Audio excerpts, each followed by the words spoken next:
خدا باپ، خدا بیٹے، خدا روح القدس کے نام میں آمین۔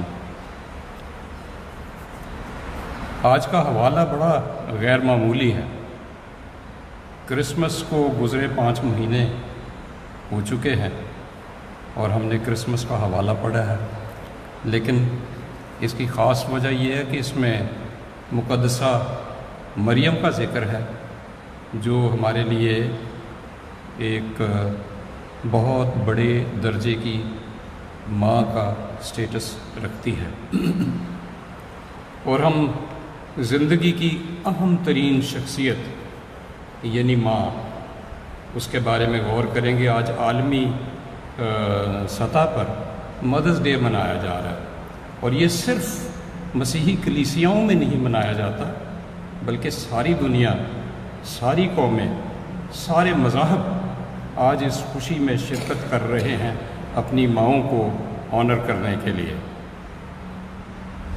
جسمانی زندگی میں ماں ہی سب سے اہم ہوتی ہے، اور مائیں بچوں کو پالتی ہیں، وہ بچوں کو اپنی نظروں میں رکھتی ہیں، وہ بچوں کو یسوع کے پیچھے پیچھے چلنا سکھاتی ہیں، اور وہ اپنے بچوں کے ہاتھ بے شک تھوڑی ہی دیر کے لیے تھامتی ہیں، لیکن ان کے دل ہمیشہ کے لیے ان کے ہاتھوں میں تھامے رکھتے ہیں۔ سچ تو یہ ہے کہ مدرس ڈے محض روایتی ماؤں کا دن نہیں ہے، جن کے بارے میں نے ابھی کچھ جملے آپ کے سامنے بولے۔ ہماری وہ مائیں جنہوں نے ہمیں جنم دیا، ان کے علاوہ وہ بھی مائیں ہیں جنہوں نے بچوں کو کسی نہ کسی صورت میں گود لیا۔ پھر ایسی مائیں ہیں جنہیں ہم روحانی مائیں کہہ سکتی ہیں۔ اتوار کے دن جب بچے عبادت گاہوں میں آتے ہیں تو سنڈے اسکول ٹیچرز ان کو دینی تعلیم دیتی ہیں، مذہبی تعلیم دیتی ہیں، خداوند یسوع مسیح کے بارے میں بہت کچھ سکھاتی ہیں۔ سو آج ماں کی شادمانی منانے کا عالمی تہوار ہے۔ عزیزو،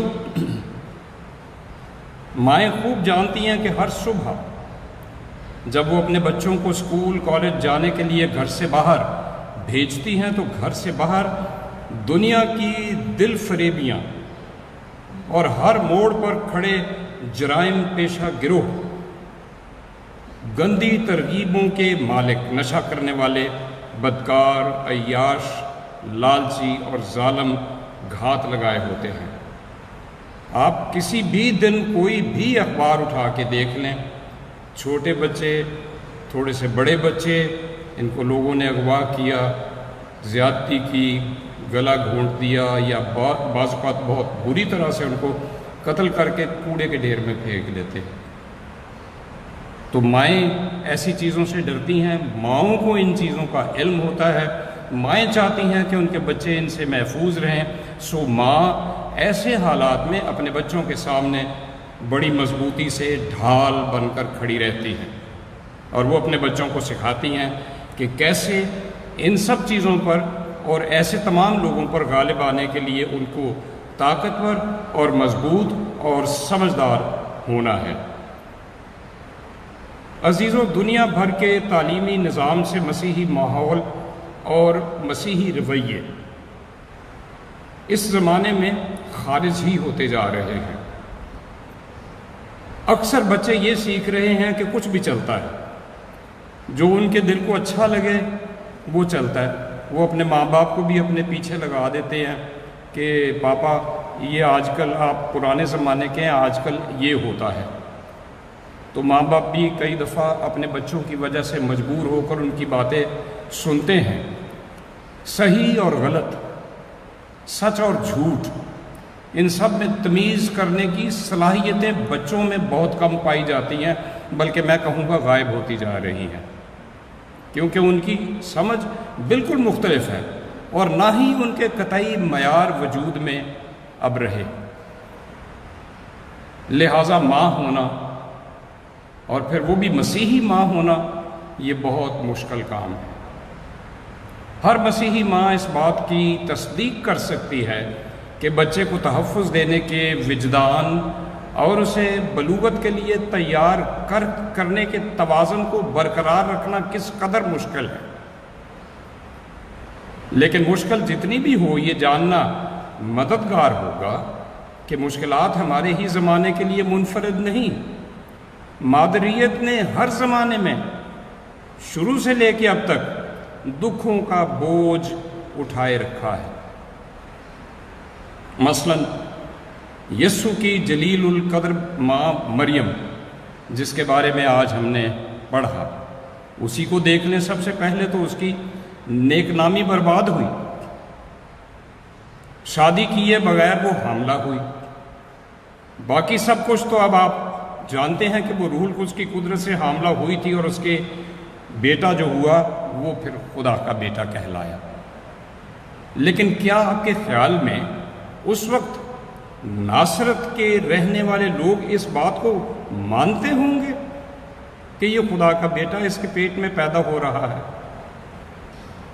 اگر آپ بھی کسی چھوٹے شہر کے رہنے والے ہوں تو یقیناً آپ جانتے ہوں گے کہ رس بھری افواہیں ہاتھوں ہاتھ چلتی ہیں، اور اس کی خبر ایک گھر سے دوسرے، دوسرے سے تیسرے، اور شاید گاؤں سے گاؤں چلی گئی ہوگی۔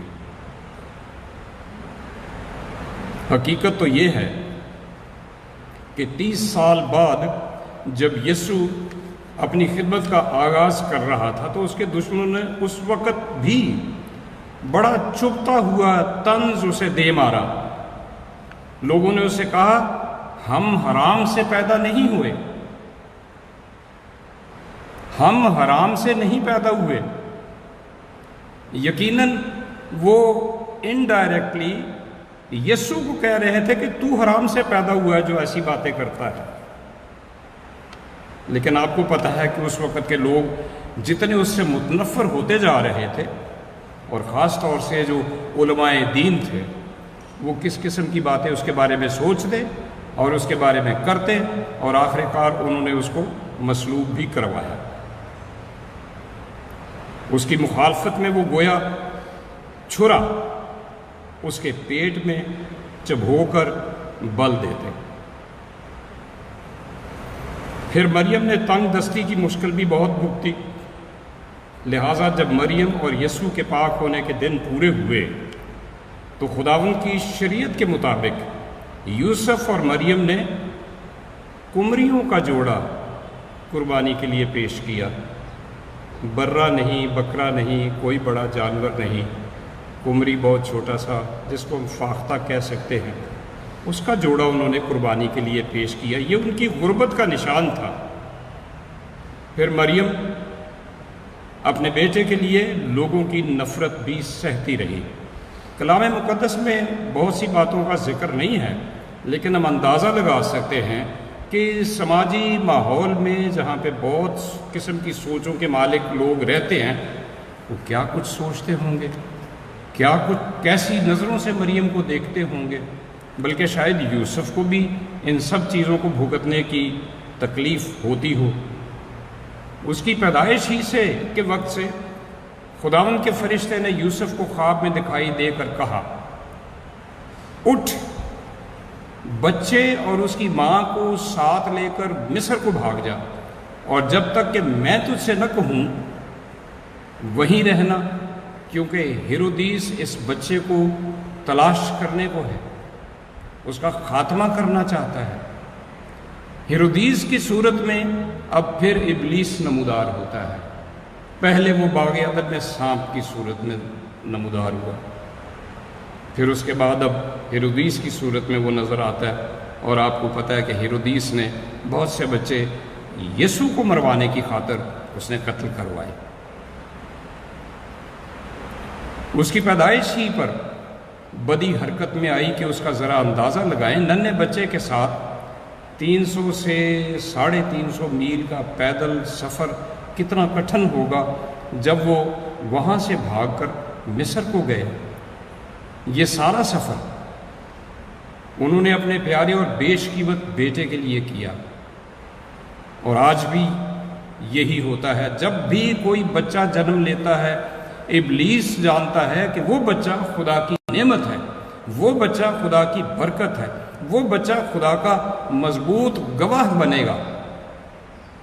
زبور میں لکھا ہے کہ اولاد خدا ان کی طرف سے میراث ہے اور پیٹ کا پھل اسی کی طرف سے اجر ہے۔ ابلیس یہ بھی جانتا ہے کہ خاندان کو تباہ کرنے کا تیز ترین طریقہ آپ کے بچے پر حملہ کرنا ہے۔ جو میں نے اخباروں والی باتیں بتائی ہیں، آپ اندازہ لگائیں کہ جب ایسے واقعات گھروں میں ہوتے ہیں تو پورا خاندان نہ صرف پریشان ہوتا ہے بلکہ تباہی کی طرف جاتا ہے، کیونکہ ننھا بچہ شیطان کے مقابلے کی طاقت اور پختگی نہیں رکھتا۔ اسی لیے یسوع نے ابلیس کے بارے میں یہ کہا کہ وہ شروع ہی سے خونی ہے، اس میں سچائی ہے نہیں، جب وہ جھوٹ بولتا ہے تو وہ اپنی ہی سی کہتا ہے۔ ایسے میں جب بچوں کا دشمن ان پر حملوں کے منصوبے بناتا ہو تو مائیں بچوں کے تحفظ کے لیے انہیں اپنی نگاہ میں رکھتی ہیں، رکھنا چاہیے۔ ٹیلی ویژن دیکھنے، کمپیوٹر کے استعمال پر ماؤں کو نگاہ رکھنے کی ضرورت ہے۔ بچوں کے نظم و ضبط کو درست رکھیں، بڑوں کا اور اختیار والوں کا ادب کرنا سکھائیں اور انہیں مضبوط مسیحی مرد اور عورتیں بننے کے لیے تیار کریں۔ ایک اور مشکل جس نے مریم کو دبوچا وہ شاید یوسف کی وفات تھی، جو مریم کو تنہا کر گئی، اور یوسف کا آخری ذکر یسوع کے 12ویں سال میں پایا جاتا ہے جب یہ مقدس خاندان یروشلیم کی ہیکل میں تھے۔ ہیکل سے واپسی کے اس سفر کے بعد یوسف کا کوئی ذکر نہیں، سو مریم کو اکیلے ہی اپنے بیٹے کی پرورش پر توجہ دینی پڑی، اور یہ بہت کٹھن مرحلہ رہا ہوگا۔ میں ایسی ماؤں کو خراج تحسین، خراج عقیدت پیش کرتا ہوں جو تنہا ماں کی اور باپ کی محبت بچوں کو دیتی ہیں۔ خدا ایسی ماؤں کو اور آپ کے بچوں کو ڈھیروں برکت دے۔ میری نصیحت ہے ایسی عظیم ماؤں کو کہ بچوں کی پرورش اور تربیت کرنے میں کبھی ہمت نہ ہاریں۔ امثال میں لکھا ہے کہ راست راؤ صادق کے بعد اس کے بیٹے مبارک ہوتے ہیں۔ ہاں، کبھی کبھار دیندار گھرانوں میں مصرف بیٹے بھی نکل آتے ہیں جو سچائی سے منہ موڑ لیتے ہیں، لیکن جب وہ دنیا کا اتھلا پن اور سرد مہری دیکھ لیتے ہیں تو وہ واپس بھی پھر سکتے ہیں۔ پھر وہ کہتے ہیں، میں اٹھ کر اپنے باپ کے پاس جاؤں گا اور اس سے کہوں گا، اے باپ، میں آسمان کا اور تیری نظر میں گنہگار ہوا، اب اس لائق نہیں رہا کہ پھر تیرا بیٹا کہلاؤں، مجھے اپنے مزدوروں جیسا کر لے۔ یہ توبہ بازگشت ہے داؤد کے زبور 51 کی۔ گرجا گھر سے جب آپ واپس آتے ہیں تو زبور 51 ضرور پڑھیں۔ یقین مانیے ایسے بیٹے اور بیٹیاں معافی اور محبت کے پورے حقدار ہوتے ہیں۔ آپ کو مصرف بیٹے کی کہانی یاد ہے، جب اس کے باپ نے اس کا انتظار کیا، اس کا بیٹا واپس آیا، اس نے اسے قبول کیا اور اس کے لیے ضیافت کی۔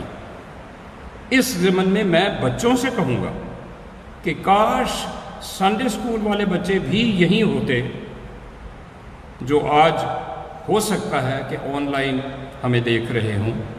میں بچوں سے کہوں گا کہ آج مدرس ڈے پر ماؤں کو سب سے اچھا دینے والا تحفہ عہد ہے۔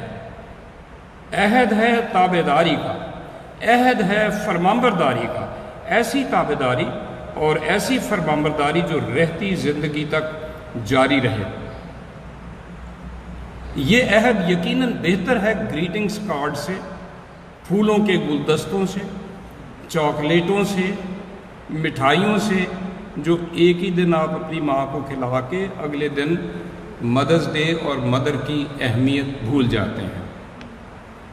اس تابعداری اور فرمانبرداری کا حکم کتاب مقدس میں درج ہے۔ افسیوں کے نام خط میں لکھا ہے، اے فرزندو، خداوند میں اپنے ماں باپ کے فرمانبردار رہو، کیونکہ یہ واجب ہے۔ اور جیسا میں نے تھوڑی دیر پہلے بتایا کہ ہمارا خداوند بھی اپنے والدین کا فرمانبردار تھا، اور وہ ان کے ساتھ روانہ ہو کر ناصرت میں آیا اور ان کے تابع رہا۔ یہ کلام مقدس میں یسوع کے بارے میں لکھا ہے۔ اس موقع پر میں خاوندوں اور والدوں سے بھی کہنا چاہتا ہوں کہ سب سے اچھا تحفہ جو آپ اپنی بیویوں کو، اپنے بچوں کی ماؤں کو آج دے سکتے ہیں، چاکلیٹیں نہیں، گلدستے نہیں، مٹھائیاں نہیں، گریٹنگز کارڈ نہیں، بلکہ آپ کا اپنا بڑا مضبوط اور ٹھوس سہارا ہے۔ آپ کی دعائیں ہیں، آپ کی حوصلہ افزائی اور ہر وقت اپنی بیویوں کے ساتھ موجود رہنا، یہ آپ کا تحفہ ہے ان کے لیے۔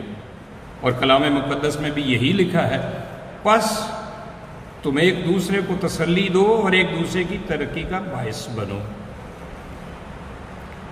حوصلہ شکنی ایسی بڑی کمزوری ہے جس سے ابلیس کو ہماری زندگیوں میں زہر گھولنے اور ہمیں گناہ کی طرف راغب کرنے کی کھلی چھٹی مل جاتی ہے۔ لہٰذا حوصلہ شکنی سے خود بھی بچیں اور ایک دوسرے کو بھی بچائیں۔ بچوں پر ماؤں کا بڑا گہرا اثر ہوتا ہے۔ ایک بار پھر مقدسہ مریم کو دیکھیں، جب غیر شادی شدہ حالت میں اسے ابن اللہ کی ماں بننے کو کہا گیا، اس نے اپنی ہونے والی شادی اور ساتھ ہی اپنی زندگی کو داؤ پر لگا دیا۔ اس نے کہا، میں خداوند کی بندی ہوں، میرے لیے تیرے قول کے موافق ہو۔ تو کیا یہ کوئی حیرت کی بات ہے کہ ایسی ماؤں سے تربیت پانے والا بیٹا یسوع جب اپنی زندگی اور موت کے بارے میں فیصلہ کرنے کو پہنچا تو وہ گتسمنی باغ میں گیا اور منہ کے بل گر کر یوں دعا کی کہ اے میرے باپ، نہ جیسا میں چاہتا ہوں بلکہ جیسا تو چاہتا ہے ویسا ہی ہو۔ آج کتنے بچے ہیں جو اپنے والدین کی حکم پر یا ان کی درخواست پر یا ان کے مشورے پر لبیک کہتے ہیں۔ سو ہم نے دیکھ لیا کہ خدا پرست ماں کو اپنے بیٹے پر کیسا گہرا اثر ہوتا ہے۔ عزیزوں، بچوں کا اپنی ماں کی حکمت پر کامل بھروسہ رکھنے کے لیے یہ ضروری ہے کہ مائیں بھی حقیقتاً بڑی دانش مند ہوں۔ لہٰذا بائبل مقدس ماؤں کی مادریت کو مضبوط اور مستحکم کرنے کے لیے عہد عتیق اور عہد جدید کی کیا حکمت فرماتی ہے وہ دیکھیے۔ امثال میں لکھا ہے، اے میرے بیٹے، اپنے باپ کی تربیت پر کان لگا اور اپنی ماں کی تعلیم کو ترک نہ کر، کیونکہ وہ تیرے سر کے لیے زینت کا صحرا اور تیرے گلے کے لیے توق ہوں گی۔ اور افسیوں نئے عہد نامے میں یہ لکھا ہے، اے اولاد والو، تم اپنے فرزندوں کو غصہ نہ دلاؤ بلکہ خداوند کی طرف سے تربیت اور نصیحت دے دے کر ان کی پرورش کرو۔ میرے پیارے بھائیوں اور بہنوں، بچوں، مدرس ڈے کی شادمانی بڑا ہی ملا جلا جذبہ ہے۔ اگر آپ کی ماں اس جہان میں نہیں تو ان کی آج یاد کے دن خصوصاً آپ کو غمگین کرتی ہوگی، اور جو عورت اولاد نہ ہونے کے باعث ماں نہ بن سکی اسے بھی خلا اور محرومی ستاتی ہوگی۔ اگر خاوند بے وفائی کر جائے یا خدا کو پیارا ہو گیا ہو تو گھرانے کا اور بچوں کا بوجھ تنہا برداشت کرنا پڑتا ہے۔ ایسے بہت سے امتحانات انسانی زندگی کا حصہ ہیں۔ کسی نے کیا خوب کہا کہ ذرا سی چوٹ لگے تو وہ آنسو بہا دیتی ہے، ذرا سی چوٹ لگے تو وہ آنسو بہا دیتی ہے، اپنی پرسکون گود میں ہم کو سلا دیتی ہے۔